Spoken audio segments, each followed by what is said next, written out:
Welcome to our monthly Veterans Meeting. Very special meeting this morning. One of our members, Dr. Roy Clymer, is going to share his service, stories about that. Roy is, I would presume, distinguished graduate of the Naval Academy, or he graduated.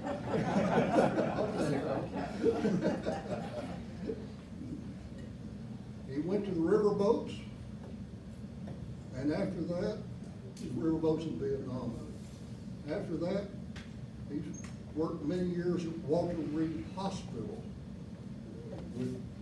specializing with soldiers with PTSD.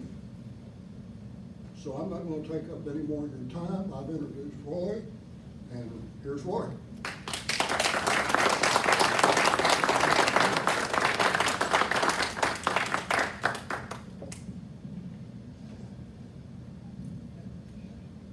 Well, start out, John, you missed a great opportunity to say, good morning, Vietnam. So I am, in fact, Roy Clymer, and I'm going to tell you the story of my military service. And I just put this outline up here for you so that you can keep track of the story as I go through it. And I wanted to start out with some preliminary remarks that sort of set the tone for what I want to say. And to start to think about that joining with some people to intentionally kill other human beings is so fraught with possible horrific outcomes that I believe it is almost impossible to engage in combat and not feel some shame about something you did or didn't do. That makes talking about these experiences extremely challenging, presenting powerful temptations to portray oneself as a hero or a victim. I hope you'll keep this in mind as I give you my presentation. However, this talk is not primarily about combat. It's about how my understanding of military leadership and responsibility changed over the course of my service. So I start out by, I did in fact go to the Naval Academy in 63 and graduated in 67. And if you know, my full name is Roy Emerson Clymer III, and my father was Roy Emerson Clymer Jr. and a naval officer, and my grandfather was Roy Emerson Clymer, and he was a naval officer. You might have thought I was a natural for the Naval Academy, but you'd be dead wrong. In ninth grade, I had a 2.55 average. In 10th grade, I improved it to 2.44. In the 11th grade, my crowning achievement was the highest score in the auto shop class. And then I went to Pensacola for the beginning of the senior year, and I got there, and some guy came up to me and said, "I'm the smartest guy in the class, and I'm going to the Naval Academy." Well, I didn't know much about the Naval Academy, except when I moved to Pensacola, there was girls, but when the summer came, there weren't no girls anymore because they were all chasing middies. And I thought that was interesting. So I was therefore interested in going to the Naval Academy. And it turned out he wasn't the smartest guy in the class, and I was.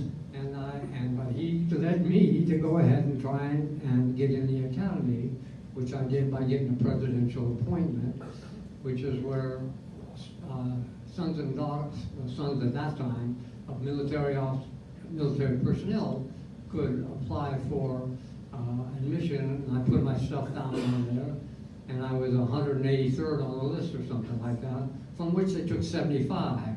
So I thought, well, that's gone, right? But it turned out that they filled the unused spots from that, so I got in.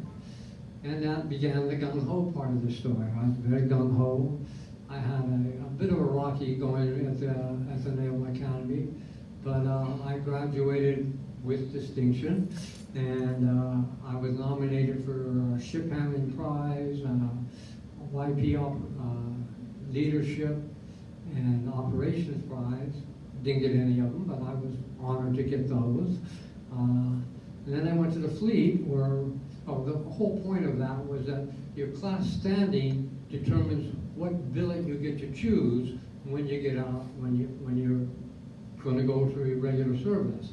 At that time, I wanted to be high enough to get on swift boats, which, you all heard of swift boats, and that was the only ones we knew, and I wanted to go there. But I wasn't high enough to get the swift boat, so I got the next best thing, which was a destroyer that was headed out to the Western Pacific and the Tonkin Gulf area in August. And so I didn't have much of a leave. But I got on that, I went out there, and I loved it. I love being on a destroyer. I was soon made also the deck underway, which for my young rank was an ensign, was quite good. And command duty officer, and I just enjoyed it. The heck of it. Then I went to anti-submarine. Cruise was over. We come back. I go to anti-submarine school. Do real good in that. Go back on to my second cruise, and then I got orders to go to Vietnam. And when I got those, a bolt of fear went through me that I'll never forget. But it was for fear for two reasons. One was the obvious, that I was going in country to Vietnam in a combat situation. But the other is in that time, in the time between the cruises and during the cruises, I had done a lot of reading about Vietnam. And I have become convinced that we had no business there, that it was an illegitimate war, and it wasn't being properly done. And I had the hardest time in my life making a decision about what to do. I didn't want to be called a coward. I didn't want to think of myself as a coward. But I knew that I didn't want to do this. But I ultimately decided that I'd taken the oath, and I had to abide by the oath that I would do what I was told to do. So I did. I went over there and became executive officer of the River Division. I need to tell you about River Division, PBRs, which stands for River Patrol Boat, but of course in Navy parlance that's Patrol Boat River for some strange reason. Anyway, it consists of the boats that David's got a picture of up there on the wall. That's a PBR, and there's 10 of them in the division. 2 of them are down somewhere in the maintenance station all the time getting repaired, and 8 of them are up in the operations area, where the operations consists of 4 boats go out every night, set ambushes, and if nothing happens, come back, and then 2 boats in a day do a day patrol. So that was the rotation of the boats. The people on the boats are, you have a boat captain who steers the boat, actually runs it. You have a forward gunner on a 50 caliber machine gun, twin 50, another one on the back on the single 50, and a guy in the middle with a M60 machine gun. That's a lot of firepower in a little space, right? And that's the way my SEAL did, my commanding officer, Lieutenant Frensinger then, the way he conducted operations was to send the boats out for 2 ambushes a night. They'd go out and set 1 ambush for about 3 hours, and then they'd go take a break in a I couldn't call it a town, four huts on the river, up the river, in a supposedly safe area. And then they'd go back later and set another ambush in the morning. And that was the tempo of operations. And as an XO and a new person, I had to be broken in as a patrol officer. In every set of 2 boats, there's one senior person who's in charge of those 2 boats. It's either an officer or it's a very senior enlisted man. And that's the patrol officer, and I had to go on 4 break-in patrols to start out. And you can imagine that's a pretty scary thing to do, go out on the river in the night and set an ambush.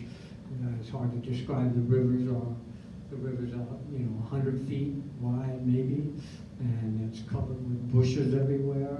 You can't see anything. And on my last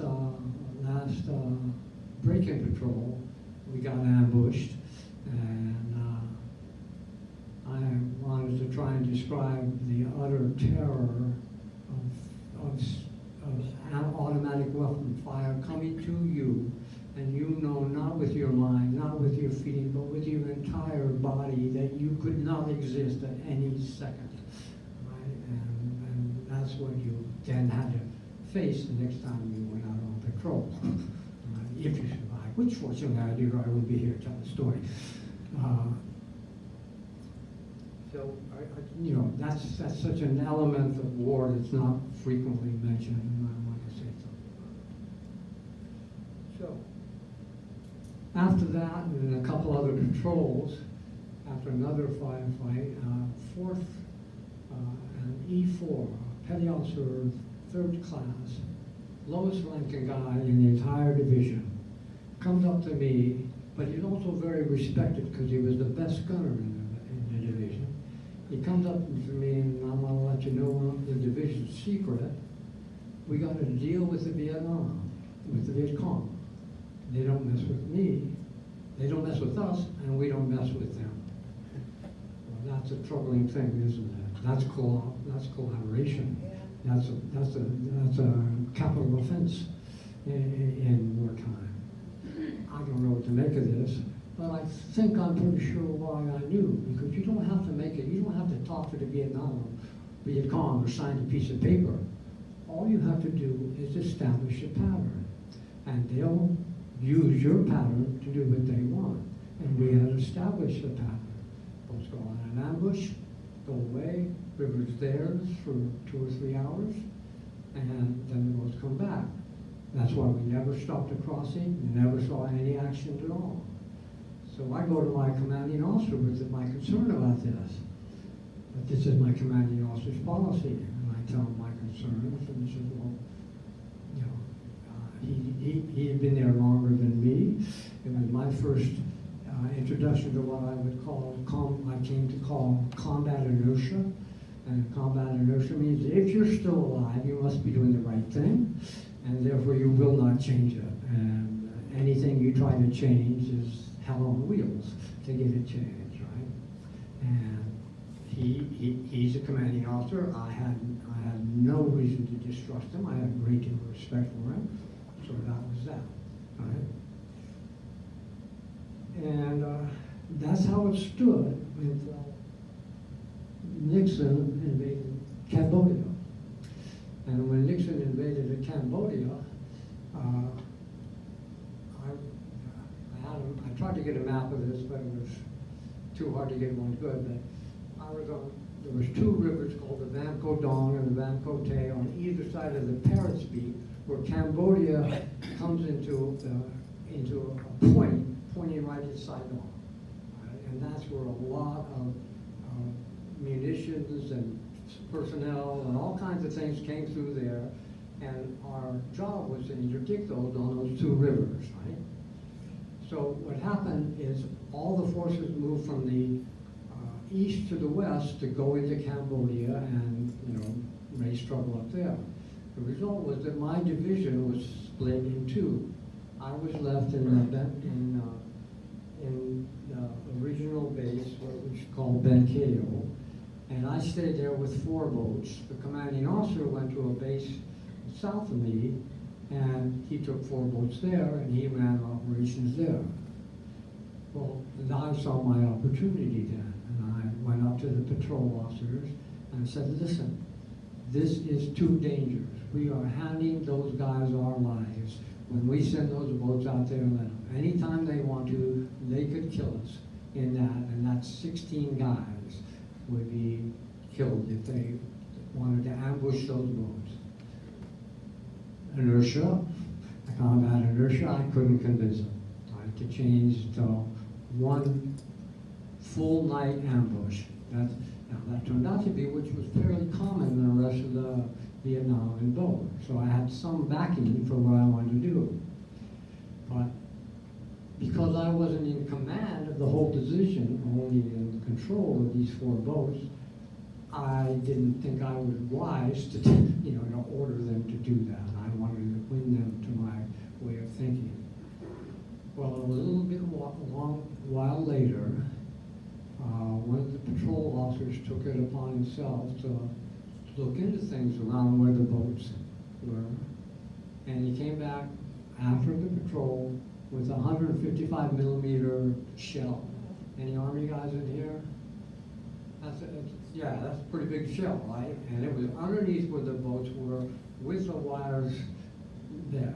Now, I didn't see a detonating device, but somehow everybody got the message, right? And they all saw, that could have been us, that would have killed, 4 boats and everybody on it without a doubt. So they all agreed with me at that point to start doing single all-night ambushes. So for about a couple of weeks, we did the all-night ambushes, and then one time, for the first time in the history of the division in that area, they actually saw a Viet Cong crossing, and they did their duty and shot it up. And they were exultant. Now, you spend all that time with your life on the line, and you finally do something that you were supposed to do, you can understand why they were exultant, right?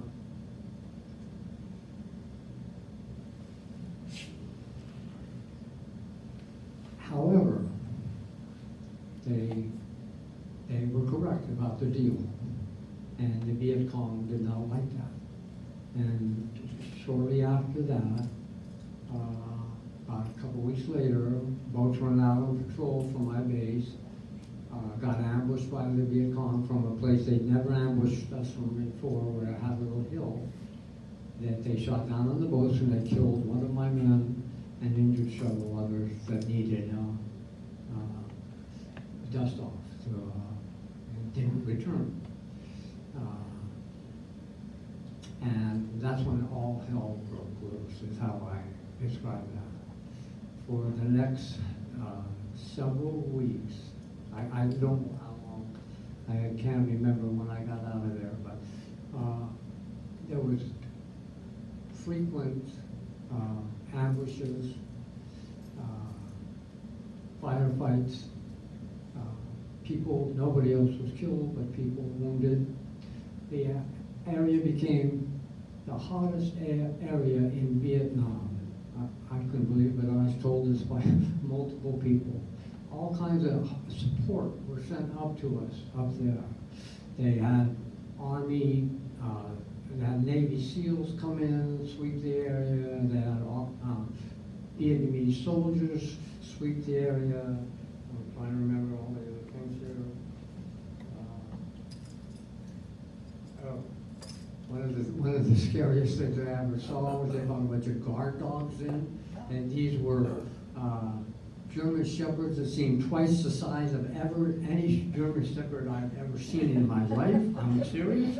And they had been taught to smell out Vietnamese, and I hope they were well taught, but they were supposed to find sappers that came down, sappers or Viet Cong people would put some ammunition, store of a bomb, and they'd come down. Forgot to mention that the base was minuscule. There was only a little bit of land on which there was an operations center and sleeping quarters for the officers, and a tower to look out over, a watchtower to keep an eye on the field around us. And all the men lived on barges, which on houses that quarters had been built on the barges out there, and they lived on there. So that was a natural target for a guy, a sapper who breathes through a straw and comes down the water, floats down the river, and attaches his bomb to the bottom of that boat, that barge, and it goes on. Well, they did that multiple times, and fortunately we caught them and stopped them without damage. So you can see that was much more war than I wanted.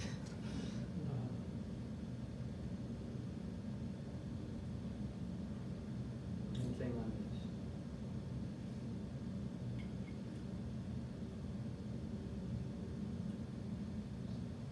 That's pretty much the story of that. I can't remember how long that happened. I was doing that, I would say probably 2 months. And then my CO got relieved, my commanding officer got relieved, and a new guy came up, and but he got meningitis before he could relieve my CO, to which I was immensely grateful for which, because he came up, and when he came to meet us all, he told us how he was going to get us medals and trophies. And I'm glad to see you guys shaking your head, because I did not want medals and trophies. I wanted to live and get the hell out of there. And I know every soldier, every man in my division wanted the same. We knew the war was lost already. There was no doubt about it. We had Vietnamese, this was during the period of Vietnamization, where we're supposed to be getting Vietnamese sailors on our boat. Out of the at least 15 people that were sent on our boat, 14 of them went AWOL. Only one of them ever shot a gun in there, in combat, which led me to a principle I've held ever since, that you cannot fight for another person's freedom. If they won't fight for it, they don't get it. Anyway, then all of a sudden, it was over. Okay? They united the boats back under my command, but they put us on some other river, and nothing ever happened. I couldn't believe it. After I'd been there a while, I said, well, I'm going to have to go out and take a look at myself. I didn't have to go on patrol, that's right, because, you can't kill the CO, it would be bad for morale. At least that's my argument.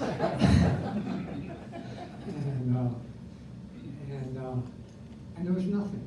And so we did the last 3 months, I guess, of my career with nothing happening. But there's stories from when that happened that I want to tell you about, because that was when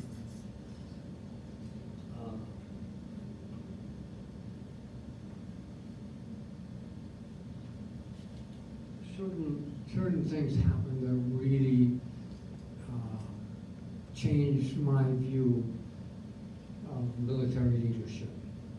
And the first one I want to tell you about is that while I was in charge of the base, Admiral Zumwalt came through with a U.S. representative with him. Admiral Zumwalt was at the time the commander of all naval forces of Vietnam, but he was on his way to becoming the commander, what's the name, what's that one?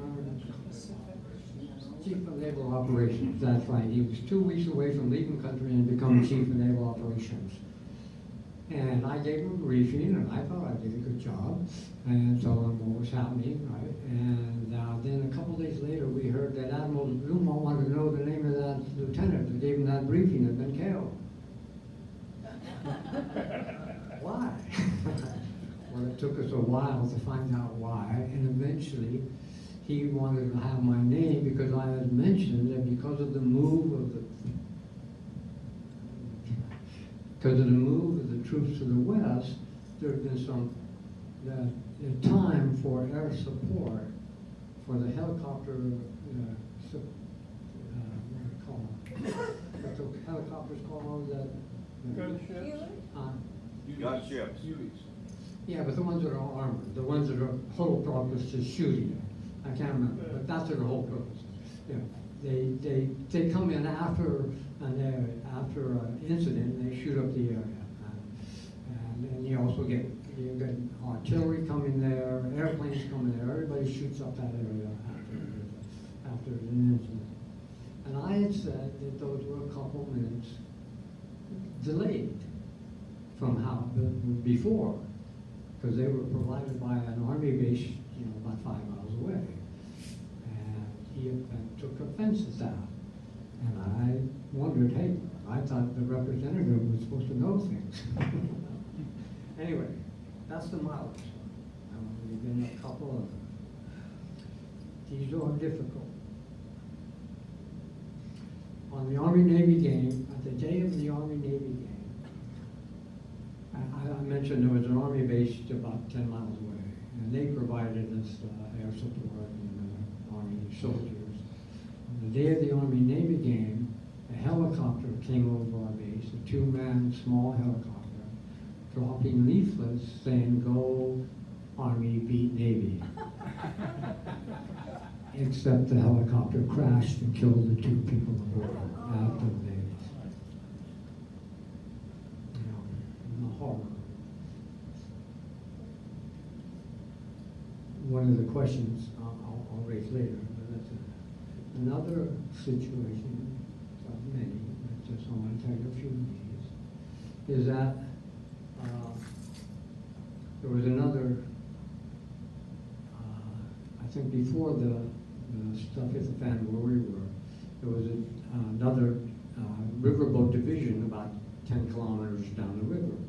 And we knew them because we passed by each other when we were going up and down to the main station down the road. And we saw a report that they had been ambushed in the daytime. Almost never happened to our boats. And they weren't hurt, there was no serious injuries, but Lieutenant Colonel flying in his, being flown from Saigon to Tay Ninh, went overhead, and they told us he put himself in for a Silver Star because he had identified the enemy, directed fire, etc. The guy said none of that happened.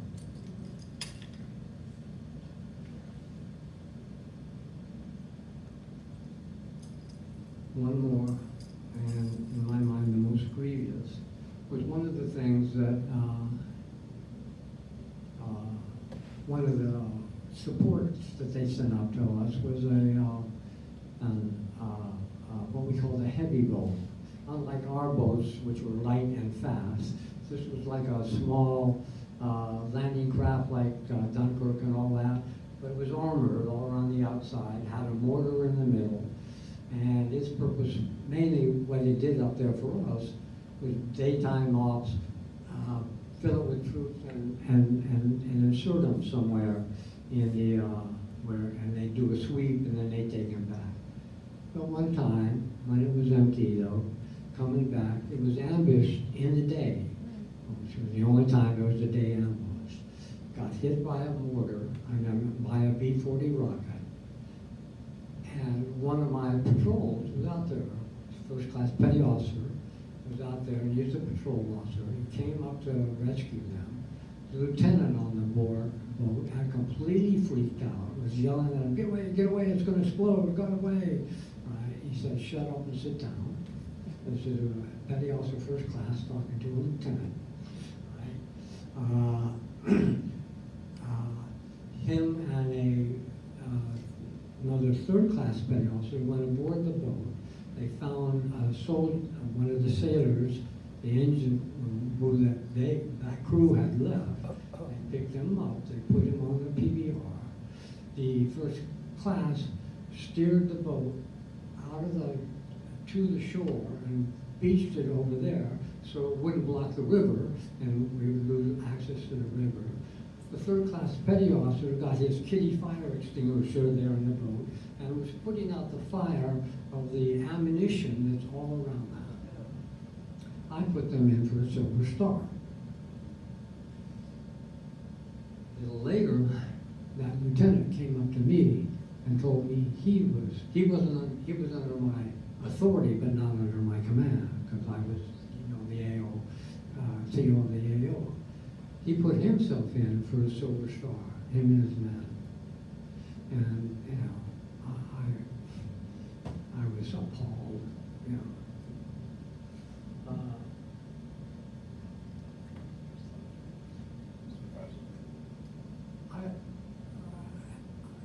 There's more that I could tell you about that, but you can get the gist of the kind of things that happen in war that aren't noticed much. And it left me with a bad taste in my mouth about the military, about how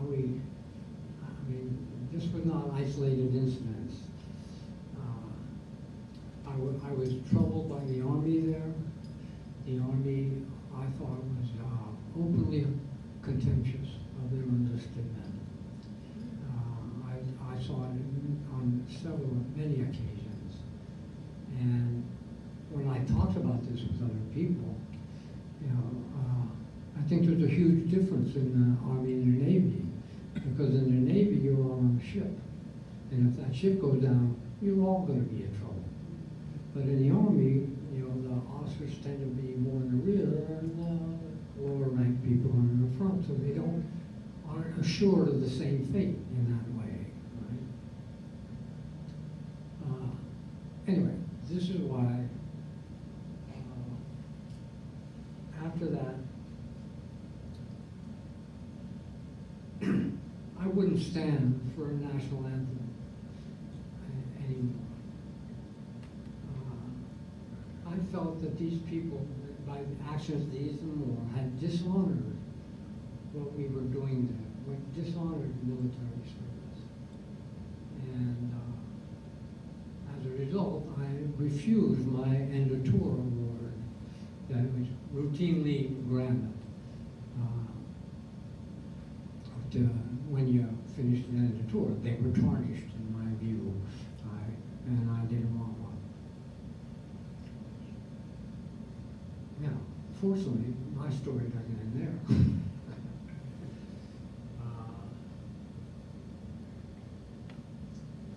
Many years later, how many is that? 1970 to 1996. I had an opportunity to serve veterans in a very different way. I got out of the Navy after serving my 4-year obligated service. I got into psychotherapy. I got myself together again enough to go back to physics graduate school. I majored in physics at the Naval Academy. I went back and I did it again. I did it, but I didn't like it. I didn't care what made electrons move anymore. I wanted to work with people because of my work and because of what had happened to me in psychotherapy and the change in my understanding of the world. And so I left that and I went and got the quick and easy way to become a therapist, which is to get a master's in social work degree, where I met this wonderful woman sitting right here. Amongst other things, we got married and we got our degrees, and let's see what happened. Oh, and then I got the bug that I thought I wanted to teach, so I went back and got a PhD in medical psychology from the Uniformed Services University of Health Sciences, but nobody in this room has heard of it, have they? No. But what it is it's the Department of Defense Medical School, where they take people and say, yeah, we'll teach you to be an MD and you'll give us 6 years of servitude. And it sounded like a good deal, and a lot of people did it. But in order to have a medical school, you need professors from all these disciplines, right? But in order to have professors, you need slaves, also known as graduate students. So they had, there was a Department of Medical Psychology, they had professors, they needed slaves, and I volunteered to be a slave there and get a PhD in medical psychology. I was followed by a bunch of jobs. I went to I did work in a children's hospital with 80 kids. Worked in a couple chronic pain treatment centers, which is really the bailiwick of medical psychology, the interaction between behavior, medicine, psychology, and health, right? And then I did a stint in corrections, 3 years in corrections. I wouldn't recommend it. I got there, the guy said, this is a different world. The warden called me and said, this is a different world. He was exactly right. It's not a world you want to be in. But I did that for a while because I have a son. We needed money, you know. That's how it works, so I did it. But then there was a job listed at Walter Reed Army Medical Center for a treatment program for, at that time, just go for illness. I thought I'd give it a shot, and I took it, and I got it, and I was hired as the clinical director of the program there, which was a 3-week program, where at that time we were just bringing in people returning from the first Gulf War, what was that called? Desert Storm, right? Desert Storm. And with Gulf War syndrome, which was unexplained medical physical symptoms, is what it later became called, medically unexplained physical symptoms. And we had a program designed to, I don't know how to describe it, meet them, get with them, present them an alternative view of how to see their symptoms and their relationship to their life. And the program was wonderfully successful. I was the clinical director. I provided individual psychotherapy. I led a group psychotherapy. I led a lecture. I'll say more about that later, a lecture series. And you know, what happened in there was up to me. And it got well known. We then extended it to let people with PTSD come in, because now there's more wars. Right? I'm there for a while. There's more wars. There's more people, and we let PTSD come in, and there was roughly 48 people a month in a 3-week course, and it got national recognition, and I'm very proud of what I did there. And I know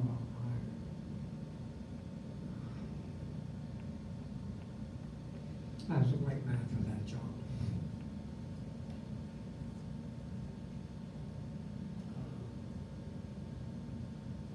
So, what I hope to do by giving this talk, what I hope you would all hear, was that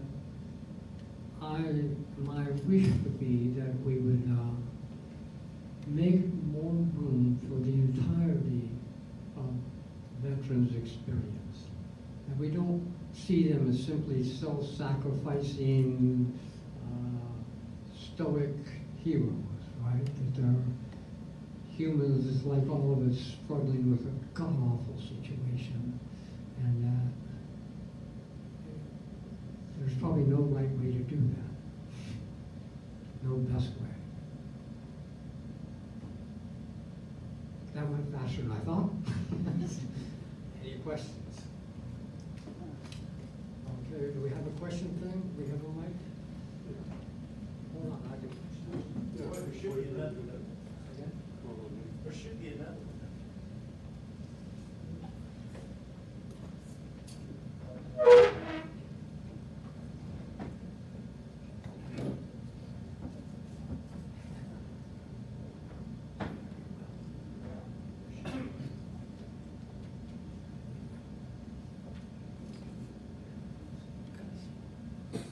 Yeah, let me come up. Let's come by and give it to her.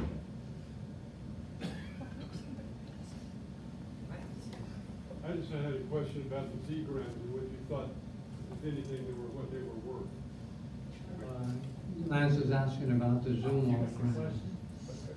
They were called C grants. I don't have an opinion. when I was there, I didn't read anything. And after I got out, I didn't give a damn. Anybody else?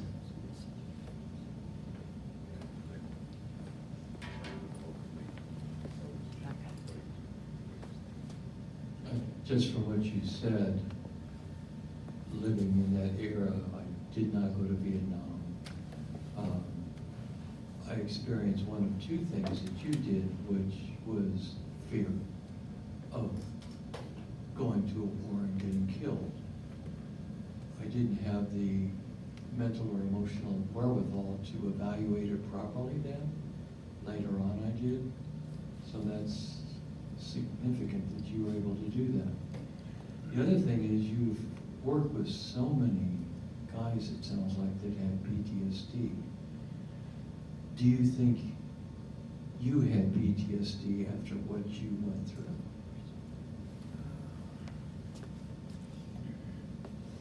That's a hard question to answer. I would say, Repeat the question. Repeat the question. Hank wants to know if I saw myself as having PTSD after Vietnam. And I think my answer would have to be no. That it was difficult, it was challenging. One thing to remember is I'm an officer. That means by definition I had it 10 to 100 times better than any enlisted man there, right? What they saw, what they had to deal with was far. All I had was responsibility. I got an ulcer, and I got service-connected disability for the ulcer. I don't know if I'd call that PTSD or not. It wasn't an element of my therapy, I would say that, right? Is that my therapy was, I didn't tell you about my mistakes there. I made mistakes, and most of them had to do with my failure to push against authority. So, just to give you one example, on the base where I'm at, in front of it is a big field, which is actually a rice paddy where cultivation is taking place, and people in the village behind me go out there and work it. And one day, a young 8-year-old girl was brought into my base with, and she had stepped on one of our 40 mic grenades that we throw out there to dissuade the Vietnam from sneaking up on us, right? And it cut her in multiple places. And I brought her to the corpsman and I said, fix her up. And he says, I can't, it's against the rules. And he, and I argued with him. Now I'm not in command, right? And I'm still just acting, right? But I regret that I didn't say, fine, you tell me what to do and I'll do it. But I didn't think of that. I was too much of an obeyer at that time. And a couple other things happened like that too. So I don't know why I said that, but anyway, those were the kind of experiences I had that were very different.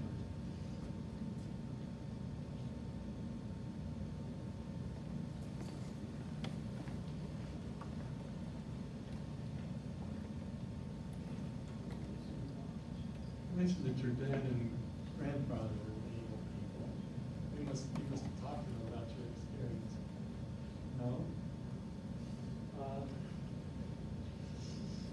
He asked about my father and grandfather being naval officers and whether I talked to them. I only talked to my father once, because when I got there, I was appalled by the men in the division. They were zombies. They had no life to them at all. They were strictly formal, right? And I was appalled. I said, oh my God, is this what war does to you? I don't want that to happen to me. So what I did is I had them go out and give me a sampan, and I tried to rig it so it could be a skull, so I could go out there and do something that was for me, right? Well, I never got a chance because the stuff hit the fan, but that's how, and I wrote him a letter, the only time I ever wrote him a letter, so what is going on here, right? I don't remember what he said, but that was the one time that I went to him for advice, you know. Now, on the other hand, after the first firefight, and we get back to the base, then they all come alive. It's like spring water, and we all have a drink, and we're all buddies, and it's all wonderful. Next day, it's back to zombie. That's how it was.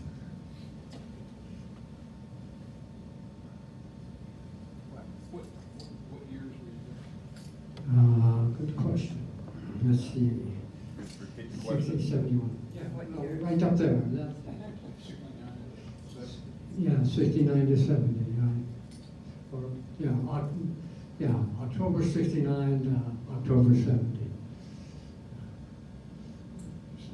Coincident or not? Yeah. But you were, yeah, but down south, right? Yeah. What did you think of how I described things?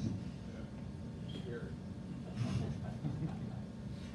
I must have done a good job. You did a great job.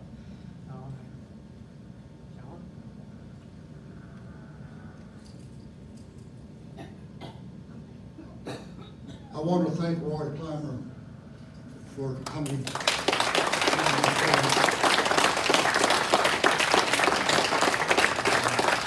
It's always a gift when a veteran takes some courage to tell these stories.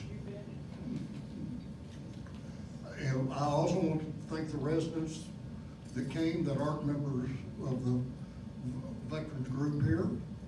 I want to tell you that you're always welcome in all of our meetings, but they won't be as good as this one, maybe. And with that, I'll adjourn the meeting.